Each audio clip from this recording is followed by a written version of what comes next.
He kōna I purangi tēnei nā te reo irirangi o Aotearoa.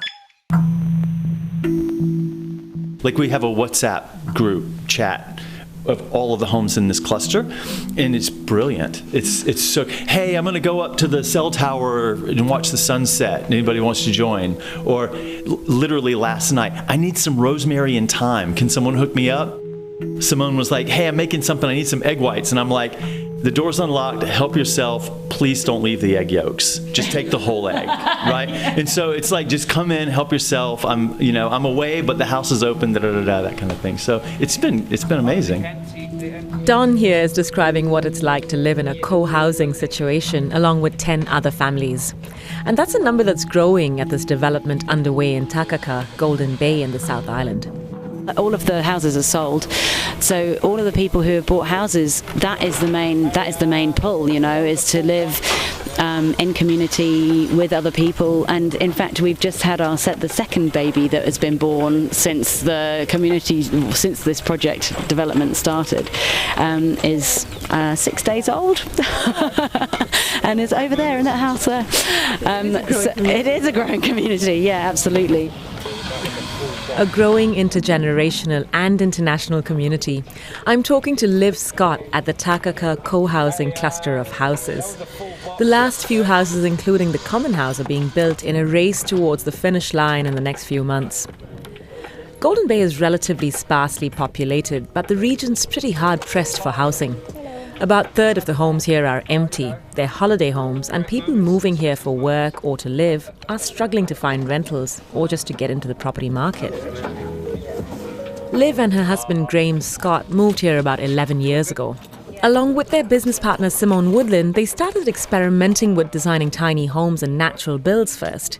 But this project began in 2020 after they got together with others to buy a 14-hectare property on which this co-housing cluster is now being developed.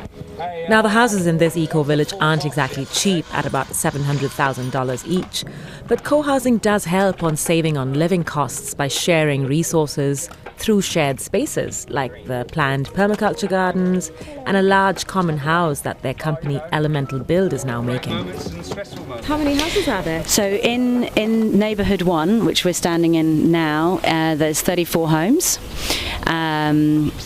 And it's an optimal number for co-housing, so it's a good number of people, enough people to share the load of looking after the land, and there's all sorts of different things, veggie gardens and looking after the wider land and all of these different things, different working groups that have been set up, and it's enough people to do the load without being too many when it comes to the community meetings, so that things don't get stalled. Co-housing in a modern context was adopted in the 70s in Denmark and has been catching on elsewhere in the world. One of the biggest pluses of living in community is really the social connection. For Liv, it's the ideal way of life, and moving to Golden Bay from the UK was the chance to create this ideal along with her husband. Well, my husband had already fallen in love with New Zealand before I met him, and had fallen in love with Golden Bay. So when we met, he was like, I'm actually going to emigrate to New Zealand. And I was like, okay, that sounds fun, let's go. So how did you get into this style of architecture and the style of building? Where did it begin for you? For us personally, my husband and I set up a natural build company in the UK. I guess must be nearly 20 years ago. We've been in New Zealand 11 years, and we really wanted to bring that over here, but realised quite quickly that the market for natural builds in New Zealand wasn't as flourishing as it is in the UK. There are quite a few companies that do natural builds now in New Zealand, and for us it was really a return to the roots. Liv's the project manager, and she's taking me to the site where the common house is being built. It's all hands on deck here, and they want to get this done by December. While each house has its own kitchen, bathroom and backyard, this common house will have a common kitchen, laundry, and can seat about 100 people. The idea of natural building is to reduce the amount of volatile organic compounds, or VOCs, that are in the materials or being released from the materials over time. So instead of concrete, the development here is using hempcrete. it is this heavy timber frame, as you can see in front of us. We've got the heavy timber frame, and it's going to be infilled with hempcrete. But natural is not just hempcrete. Natural is, you have earth, adobe bricks, cob walling, light earth, straw bale. There's lots of different varieties that you can use that fit the scope of a natural build. The common house building in itself will be the largest hempcrete and traditional timber frame structure in New Zealand. There are, I think, 7 houses already built with hempcrete. So it's, and it's a community building as well.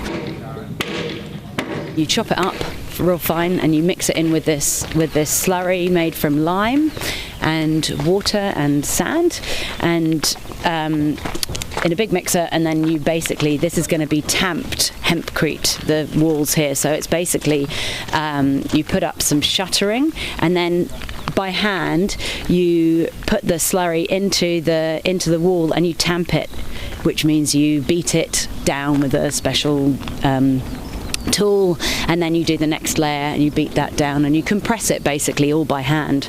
So the whole outside of the common house will be tamped hempcrete, thick lime plaster finish on the outside. Hey guys. Hi. Morning.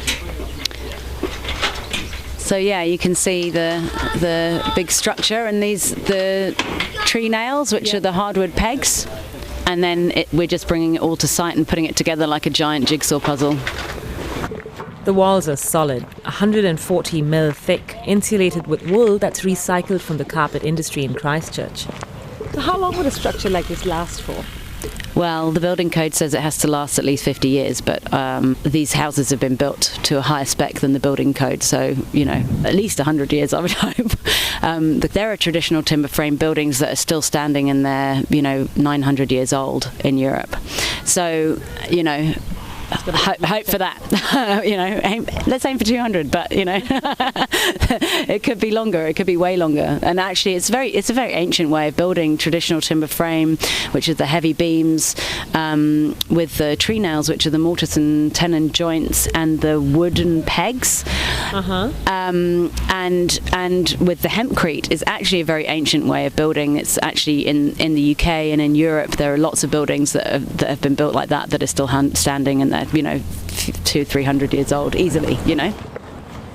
While the common house is entirely a natural build, the houses here have elements of natural build.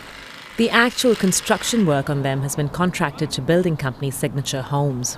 The co-housing layout and ethos was shaped by Simone, Liv's business partner. Oh, and she's the one who's just had the baby Liv spoke of earlier, so I couldn't pop in to see her. Oh, I thought I'd just pop in and see what this place is all about. It smells new, actually. It has that new home smell. But I could visit Don, who's from the States but moved here after 11 years of living in Auckland. You lived here for? What has it been like? Maybe just under 2 months? Oh, yeah. Yeah. It's pretty new. Yeah, it's still very new. And we all moved in basically the same time. For me, it was all about the people. So I've known about the project for probably about 4 or 5 years, since almost the very beginning. And for me, it was all about the people. I knew probably more than a dozen of the people that were moving into this community, and I've worked with them for years and just thought, superhumans. Yeah. If you were to say, what was it about them that really made you want to do it? They're excellent communicators. So this is not the easy route, right? Co-living is not like the easy, it's not the easy path. Why do you say that? Because it requires a lot of awareness, a lot of good communication skills, a lot of non-attachment. Like if you're attached to everything that's about you and you can't make room for other people, it's not going to be great for anyone, yourself or other people. So the people that have started this community are really good communicators. But I was thinking about this conversation earlier, and and I think for me I like to try to choose things that are going to make me a better human, and being in this community and having to figure out how are we going to spend money together? How are we going to, because we have to. One of the big ones is fences. How do we all have different views of, we were just talking about fences. Fences is a big one, right? Pets is another one, right? People have different views about the value of having cats in the neighborhood? How do we make decisions? So that's actually one of the things that's interested me a lot about this, is the decision-making process, the governance. Collective decision-making, shared common spaces, and a shared ethos for community is what this concept's founded on. The Common House is sort of the epitome of it, being built with the intention of it becoming the main contact point for those spontaneous interactions. Studies have actually shown how it's the opportunities for those little social interactions in your neighbourhood that increase overall happiness and obviously decrease that sense of social isolation. In rural places, I think you still had that kind of community, but this is like the next level again, you know. And certainly in cities, it's quite different. You don't have that kind of same level of community with your direct neighbours and all of that sort of stuff. And I think there is a real longing for that. There's been a real upsurge of people wanting to live in this way, this kind of co-housing way. It's a concept that's still fairly new, and it is a little bit scary for banks to lend construction loans. So there needs to be, you know, like change in ideas in the banking, and hopefully the prices come down again for materials and all that sort of stuff, and some more co-housing can get off the ground. Yeah, we've been very lucky to keep going and to be in this healthy way, especially with the woodwork, the traditional timber frame. There was a history of it here in New Zealand, but it's been lost along the way, whereas in Europe and the UK and America, like, the thread has managed to continue through. Here there are a few people who become very passionate about it because they have some connection either with the UK or Europe, or they've seen it somewhere else on their travels, or they're from there, and so those are the people who often are the ones kind of like, no, I want a timber frame, or I want a natural build, or I want to, you know, so they've either seen it somewhere else or they're from somewhere else, you know. But that helps all of New Zealanders, you know, whether they're from afar or from this land, you know, it just opens people's eyes, doesn't it, you know, to what's out there and what's possible, and, you know, the systems that we have in place are not necessarily the only systems that we need to you know, have. That's Liv Scott of Takaka Co-housing talking to me here in the Golden Bay. Every week I bring you stories from around New Zealand featuring people from around the world who live here. So if you like what you hear, follow Voices on Spotify, Apple, iHeartRadio, and everywhere else you get your podcasts from. You can also find Voices on the RNZ website.